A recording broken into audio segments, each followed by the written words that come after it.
Chapter 2: Empath-Related Problems and How to Overcome Them.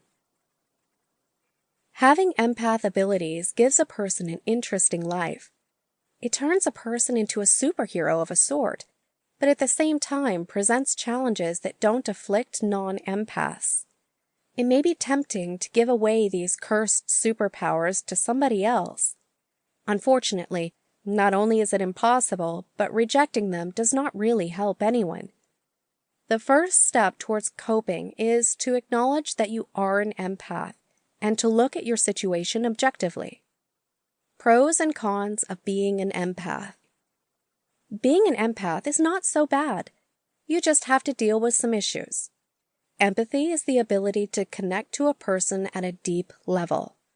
This enables the empath to know what another is truly feeling, even though he or she may be hiding or disguising it. This kind of understanding is valuable for those whose work involves relating to people, such as social workers, teachers, coaches, counselors, psychologists, nurses, therapists, managers, administrators, lawyers, detectives, salespeople, clergy, and the likes. Empaths can potentially develop better relationships and solve problems because they can understand what people really feel. They can see through others' eyes instead of being stuck on their own perspectives. They feel the dynamics of a relationship, so they know why things are how they are. Because they notice more than the average person, they may communicate better, be more influential, and fix more things. There are downsides to this, though. There are some tasks and situations that need objectivity and not emotionality. Empaths may have problems handling these. Making tough decisions that have a negative impact on others is one of them. Extra sensitive empaths may be overwhelmed by the things they pick up. Because of the extra information, they may become indecisive and prone to mood swings.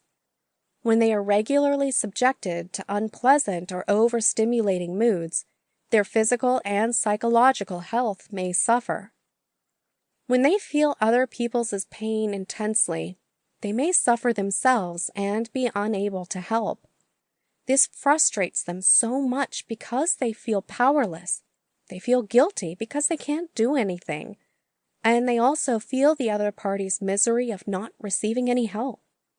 Because of this, empaths are encouraged to choose who to help, detach themselves from those they are helping so they can actually do something instead of be carried away by intense emotions. Empaths may seek relief by escaping social situations and being alone, which they will benefit greatly from. Unfortunately, those who are close to them may not understand this need, so they will prevent the empath from running away from them. Aside from this, they are judged harshly by society, especially one that does not know about empathy and other psychic traits. Sometimes they numb the intensity of what they feel through mind-altering substances such as liquor and drugs. These may help temporarily, but ultimately leave them in worse conditions. The highly sensitive empaths make them catch what most people will miss. On the downside, they may become overwhelmed easily. Unless they find ways to manage how they respond to information and stimuli, they might become nervous wrecks and recluses. Sometimes empaths may be good mediums and clairvoyants. This makes them interesting to the spirit world. Because of this, they may attract both good and bad spirits.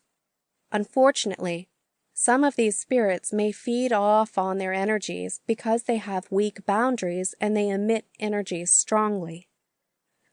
In conclusion, being an empath gives one gifts and burdens, but learning to master the ability, you can use it to your advantage and lessen its inconveniences. The following chapters will deal with each issue thoroughly.